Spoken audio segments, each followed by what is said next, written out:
ಬದುಕು ಜಟಕ ಬಂಡಿ.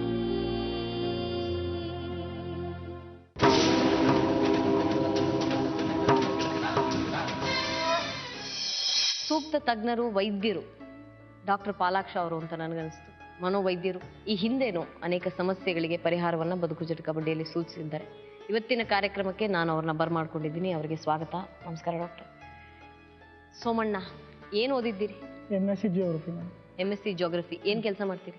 ಮೇಡಮ್, ನಾನು ಪ್ರೈವೇಟ್ ಕಂಪ್ನಿಲಿ ವರ್ಕ್ ಮಾಡ್ತಾ ಇದ್ದೆ ಮೊದಲು.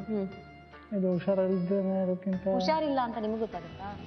ಹುಷಾರಿಲ್ಲ ಅಂತ ಅಂದ್ರೆ ಡಾಕ್ಟರ್ಗಳೆಲ್ಲ ಹೇಳಿದ್ಮೇಲೆ ಮನೆಯವ್ರು ಹೇಳಿದ್ರೆ ಗೊತ್ತಾಗುತ್ತೆ? ಇಲ್ಲ, ನನಗೆ ಗೊತ್ತಾಗುತ್ತೆ. ಏನಂತಂದ್ರೆ ಹಾಸ್ಪಿಟ್ಲಿಗೆ ಹೋಗಿ ನಾನು ಅಡ್ಮಿಟ್ ಆಗಿದ್ದು, ಮತ್ತೆ ಅಲ್ಲೆಲ್ಲ ಟ್ಯಾಬ್ಲೆಟ್ ತಗೊಂಡು ನನಗೆ ಏನು ಗೊತ್ತಾಗ್ದೇನೆ ಇದ್ದಿದ್ದು, ಅದೆಲ್ಲ ನೋಡಿ ನನಗೆ ಹುಷಾರಿಲ್ಲ ಅಂತಾನೆ ಅನ್ಸಿದ್ದೆ. ಈಗಲೂ ತಗೋತಾ ಇದ್ದೀರಿ ಅಲ್ವಾ? ಹೌದು, ಈಗಲೂ ತಗೋತಾ ಇದ್ದೀನಿ. ಏನು ಟ್ಯಾಬ್ಲೆಟ್ ತಗೊಂತಾರೆ ಸುಮಾರು? ಹೆಸರು ಗೊತ್ತಾ?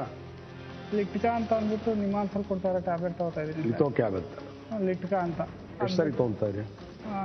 ಸಾಯಂಕಾಲ 2 ತಗೋತೀನಿ, ಬೆಳಿಗ್ಗೆ ಟೈಮ್ 1 ತಗೋತಾ ಇದ್ದೀನಿ. ಆಮೇಲೆ ಅದು ಬಿಟ್ಟರೆ ಬೇರೆ ಒಂದಿದೆ, ಅದ್ರ ಹೆಸರು ನೆನಪಿಲ್ಲ ಸರ್. ಆಯಿತು. ಇವಾಗ ಎಷ್ಟು ವರ್ಷದಿಂದ ನಿಮಗೆ ತೊಂದರೆ ಆಯಿತು? ಸುಮಾರು 2005ರಿಂದ ಇದೆ ಸರ್. ಅಂದರೆ ಸುಮಾರು 6 ವರ್ಷ ಆಯಿತು. 6 ವರ್ಷ ಆಯಿತು.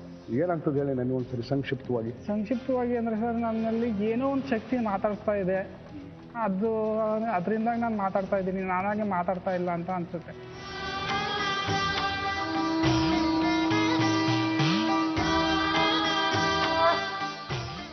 ಶಕ್ತಿ ಮಾತಾಡ್ತಾ ಇದೆ ಅಂದ್ರಲ್ಲ, ನಿಮ್ಮ ಮನುಷ್ಯನ ಒಳಗೆ ತಲೆ ಒಳಗಡೆ ಮುಂದೆ ಶಕ್ತಿ ಮಾತಾಡ್ದಂಗೆ ಆಗ್ತದೋ?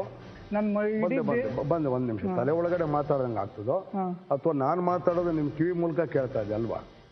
ಈ ರೀತಿ ಕೇಳ್ತಾ ಇದ್ದು ಕಿವಿ ಮುಖಾಂತರನೇ ಕೇಳ್ತಾ ಇದೆ. ಹೌದು, 2 ಕಿವಿಯಲ್ಲೂ. ಹೌದು, 2 ಕಿವಿಯಲ್ಲೂ. ಯಾರು ಯಾರ್ದು ವಾಯ್ಸ್ ಯಾರ್ದು? ಅದು ಆ ಧ್ವನಿಯ ಮಾಲೀಕ ಯಾರು? ಅದು ನನಗೆ ಒಂದು ಕಂಪ್ನಿನಲ್ಲಿ ವರ್ಕ್ ಮಾಡ್ತಾ ಇದೆ ಸರ್. ನಾನು ಆ ಕಂಪ್ನಿಯಲ್ಲಿ ವರ್ಕ್ ಮಾಡ್ತಾ ಇದ್ದಾಗ ಒಂದು ಹುಡುಗಿ ನಾನು ಪ್ರೀತಿಸಿದ್ದೆ ಅಂತ ನಾನು ಲೆಕ್ಕಾಚಾರದಲ್ಲಿ ಅದನ್ನ ಮಾತಾಡ್ತಾ ಇದೆ ಅಂತ ಅನ್ಸುತ್ತೆ ಸರ್. ಅದು ಆ ಹುಡುಗಿ ಮಾತಾಡ್ದ ಹಾಗಾಗತ್ತೆ? ಆ ಹುಡುಗಿ ಮಾತಾಡ್ದಾಗ ಆಗುತ್ತೆ ನನಗೆ. ಆ ಹುಡುಗಿ ಎಲ್ಲೈತಿ ಇವಾಗ? ಎಲ್ಲಿದೆ ಅಂತ ಗೊತ್ತಿಲ್ಲ ಸರ್. ಗೊತ್ತಿಲ್ಲ. ಹುಡುಗಿ ಎಲ್ಲೋ ದೂರದಲ್ಲಿದೆ, ನಿಮಗೆ ಗೊತ್ತಿಲ್ಲ. ಹೌದು. ಅದು ಕೂಡ ಹುಡುಗಿ ಮಾತಾಡದೆ ನಿಮಗೆ ಕೇಳುತ್ತೆ. ಏನಂತ ಮಾತಾಡ್ತಾ ಇದೆ ಹುಡುಗಿ? ಅದೇ ನಾವ್ ಏನ್ ನಿರಂತರವಾಗಿ ಮಾತಾಡ್ತಾ ಇರ್ತೀವಿ ಆ ತರನೇ ಮಾತಾಡ್ತಾ ಇದಾರೆ. ಅಂದ್ರೆ ನಿಮ್ಮ ದಿವಸದ ಚಟುವಟಿಕೆಗಳ ಬಗ್ಗೆ. ಹೌದು. ನೋಡು, ಈಗ ಸೋಮಣ್ಣ ಅಲ್ಲಿ ಹೋಗ್ತಾ ಇದ್ದಾನೆ, ಸೋಮಣ್ಣ ಬಟ್ಟೆ ಹಾಕ್ತಾ ಇದ್ದಾನೆ, ಸೋಮಣ್ಣ ನೀರು ಕುಡಿತಾ ಇದ್ದಾನೆ, ಆ ರೀತಿ ರನ್ನಿಂಗ್ ಕಾಮೆಂಟ್ರಿ ಅಂತಾರೆ. ಆ ರೀತಿ ಕೊಟ್ಟಂಗ ಆ ತರನೇ ಆಗ್ತದೆ. ಈಗ ನೀನು ಮಾತಾಡ್ತೀಯಾ, ಈ ತರ ಮಾತಾಡ್ತೀಯಾ, ಆ ತರ ಮಾತಾಡ್ತೀಯಾ, ಆ ತರ ಎಲ್ಲ ಹೇಳ್ತಾ ಇರ್ತಾರೆ. ನಿಮ್ ಮನಸ್ಸನ್ನ ಹುಡುಗಿ ಕಂಟ್ರೋಲ್ ಮಾಡ್ತಾ ಇದ್ದಾಳೆ? ಹೌದು ಸರ್, ಕಂಟ್ರೋಲ್ ಮಾಡ್ದಂಗೆ. ನಿಮ್ಮ ಮನಸ್ಸನ್ನ ಹುಡುಗಿ ಹತೋಟಿಯಲ್ಲಿ ಇಟ್ಕೊಂಡಿದ್ದಾರೆ? ಹೌದು, ಹತೋಟಿಯಲ್ಲಿ. ಆಮೇಲೆ ಸೋಮಣ್ಣ, ನಿಮಗೆ ನನ್ನ ಮನಸ್ಸಿನಲ್ಲಿ ಬರ್ತಕ್ಕಂಥ ಯೋಚನೆಗಳನ್ನ ನಾನು ಬಾಯಿ ಬಿಟ್ಟು ಬೇರೆಯವ್ರು ಹೇಳ್ದಲ್ಲಿದ್ರು ಕೂಡ ಬೇರೆಯವ್ರಿಗೆ ನನ್ನ ಮನಸ್ಸಿನಲ್ಲಿರೋದು ಹೆಂಗೋ ಏನೋ ಗೊತ್ತಾಗ್ಬಿಡುತ್ತೆ. ಹೌದು, ನನ್ನ ಮನಸ್ಸಿನ ಆಲೋಚನೆಗಳು ಎಲ್ಲರಿಗೂ ಗೊತ್ತಾಗ್ತಾ ಇದೆ ಅಂತ ಅನ್ಸುತ್ತೆ ಸರ್. ಈ ಟಿವಿ ನ್ಯೂಸ್ ಪೇಪರ್ ಎಲ್ಲ ನೋಡ್ತಿರಲ್ಲ? ಹೌದು. ಅದ್ರಲ್ಲಿ ಏನಾದ್ರು ನಿಮ್ ಬಗ್ಗೆ ಪ್ರತ್ಯಕ್ಷವಾಗೋ ಪರೋಕ್ಷವಾಗೋ ಬಂದಿದ್ಯಾ? ನನ್ನ ಬಗ್ಗೆ ಏನೋ ಮಾತಾಡ್ಕೋತಾ ಇದ್ರೆ ಅಂತ ಅನ್ಸಿರೋದು. ಧಾರಾವಾಹಿಗಳೆಲ್ಲ ನಿಮಗೆ ಲೈವ್ ಪ್ರೋಗ್ರಾಮ್ ಇದೆಯಲ್ಲ, ನಿಮ್ ಬಗ್ಗೆ ಬರ್ತದೆ, ನನ್ನ ಬಗ್ಗೆ ಮಾತಾಡ್ಕೊಂಡಿದ್ದಾರೆ ಅಂತ ನನ್ಗೆ ಅನ್ಸುತ್ತೆ ಸರ್. ಆಮೇಲೆ ನಿಮಗೆ ನನ್ನ ಮನಸ್ಸಿನಲ್ಲಿ ಉದ್ಭವ ಆಗ್ತಕ್ಕಂಥ ಯೋಚನೆಗಳು ಎಲ್ಲದೂ ನನ್ನ ಸ್ವಂತ ಯೋಚನೆ ಅಲ್ಲ, ಬೇರೆ ಯಾರೋ ಅದು ನನ್ನ ಮನಸ್ಸಿನಲ್ಲಿ ತುಂಬ್ತಾರೆ ಅನ್ಸುತ್ತಾ?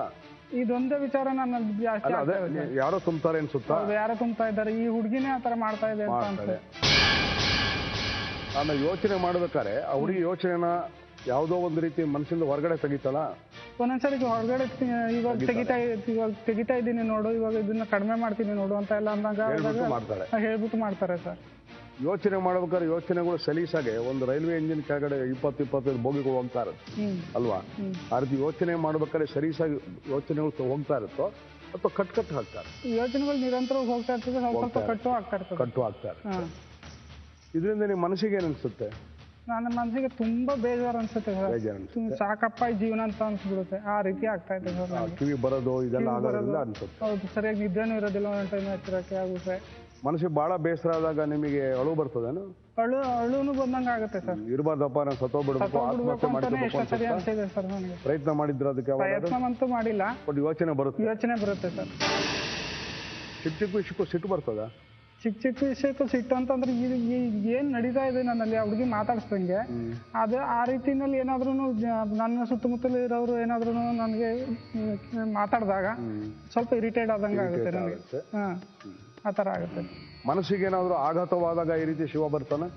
ಆಘಾತ ಆದಾಗ ಅಂತ ಏನು ಬರಲ್ಲ. ಮನಸ್ಸಿಗೆ ಬಹಳ ಬೇಜಾರಾದಾಗ ಅಥವಾ ನಿಮಗೆ ಸಹಿಸಲಾಗತಕ್ಕಂಥ ಘಟನೆ ನಡೆದಾಗ, ದುಃಖಕರವಾದ ಯಾವ್ದಾದ್ರು ಘಟನೆ ನಡೆದಾಗ? ಇಲ್ಲ, ಆ ರೀತಿ ಏನಾಗಲ್ಲ. ನನ್ನಲ್ಲಿ ಯಾರಾದ್ರೂ ಅಕ್ಕಪಕ್ಕದಲ್ಲಿ ಕೂತವ್ರು ನನ್ನ ರಿಲೇಟಿವ್ಸು ದೇವ್ರ ಬಗ್ಗೆ ಮಾತಾಡ್ತಾ ಇದ್ದಾಗ ಆ ರೀತಿ ಒಂದೊಂದ್ಸರಿ ಬಂದಂಗಾಗುತ್ತೆ. ಮಾನಸಿಕ ರೋಗ ಇದೆಯಾ ನಿಮಗೆ? ಅವ್ರು ಡಾಕ್ಟರ್ ಹೇಳ್ತಾರೆ ಸರ್.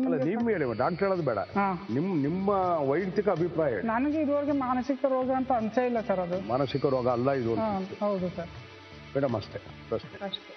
ದೇವರನ್ನು ನೋಡಿದ್ರೆ ಹಾಗೆ ದೇವ್ರನ್ನ ಎಲ್ಲಾ ಸಮಯ ನೋಡಿದಾಗ್ಲೂ ಆಗನ್ಸಲ್ಲ. ನಾನು ಹೇಳಿದ್ಮೇಲೆ. ಆಮೇಲೆ ಟಿವಿಲಿ ಯಾವ್ದೋ ಒಂದು ಕೂತಿರ್ತಾರೆ ಮೇಡಮ್, ಟಿವಿಲಿ ಯಾವ್ದಾದ್ರು ಒಂದು ದೇವರ ಫಿಲಮೇ ಆಗಲಿ ಇನ್ನೊಂದೇ ಆಗಲಿ ಬರುವಾಗ ಅಂತ ಜೋರಾಗಿ ಕೂಗಿರೋದು ಉಂಟು. ಮನೇಲಿ ಎಲ್ಲರಿಗೂ ಶಾಕ್ ಆಗೋ ಥರ ಆ ಥರ ಎಲ್ಲ ಕೂಗೋದು ಇವಾಗಲೂ ನಡೀತಾ ಇರ್ತದೆ.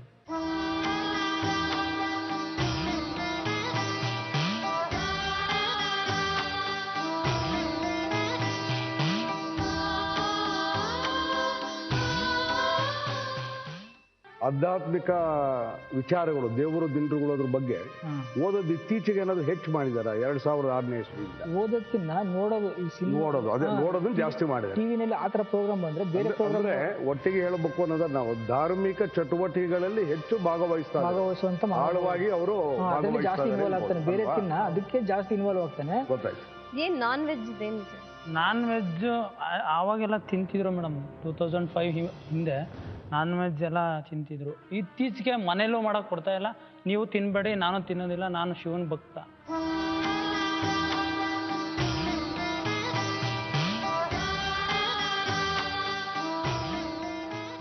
ನಾನು ಶಿವನ್ ಭಕ್ತ ಅಂತ ಅನ್ನೋದಿಲ್ಲ. ನಾನೇ ಶಿವ, ನಾನು ಈಶ್ವರ. ಆ ಥರ ಹೊಲಸನ್ನ ಮಾಡಬಾರ್ದು ಮನೆಯಲ್ಲಿ ಅಂತ ಅಂದ್ಬಿಟ್ಟು ಅದೇನೋ ಒಂದು ಶಕ್ತಿ ಬಂದು ನನ್ನಲ್ಲಿ ಮಾತಾಡಿಸ್ತದೆ ಅಂತ ಮನೇಲಿ ಸೋಮವಾರ ಮಾತ್ರ ಬರ್ತೀನಿ ನಾನು, ಇನ್ಯಾವತ್ತೂ ಬರಲ್ಲ ಅಂತ ಹೇಳ್ತಾನೆ. ಆದ್ರೆ ಹಂಗ ಅನ್ನೋದಷ್ಟೇ. ಮತ್ತೆ ಮಂಗಳವಾರ ಬರ್ತಾ ಇರುತ್ತೆ. ಇವನು ಚಿಕ್ಕಂದಿನಲ್ಲಿ ಒಂದು 10 ವರ್ಷ ಇದ್ದಾಗ ಒಂದು ಮನೆ, ಚಿಕ್ಕದ ಮನೆ ಕಟ್ಟಿದ್ವಿ. ಅದ್ರಲ್ಲಿ ಇನ್ನೂ ರೂಫಿಂಗ್ ಏನು ಹಾಕಿರಲಿಲ್ಲ, ಓಪನ್ ಆಗಿತ್ತು. 3 ಜನ ಮಲಗಿದ್ವಿ, ಅಣ್ಣ ತಮ್ಮದಿರು. ಮಲಗಿದಾಗ ಇವನು ಮಧ್ಯರಾತ್ರಿ ಇದ್ಕಿದಂಗೆ ಅಂತ ಜ್ವರಕ್ಕೆ ಹೋಗ್ಬಿಟ್ಟ. ಅವಾಗ ಇವನು ಯಾಕೆ ಹೋಗ್ತಾನೆ ಅಂದ್ಬಿಟ್ಟು ನಮಗೆ ಒಂಥರ ಗಾಬರಿಯಾಗಿ, ನಾವು ಚಿಕ್ಕವರೇ ಅಲ್ವಾ, ನಾವು ಸ್ವಲ್ಪ ಹೋಗಿದ್ವಿ.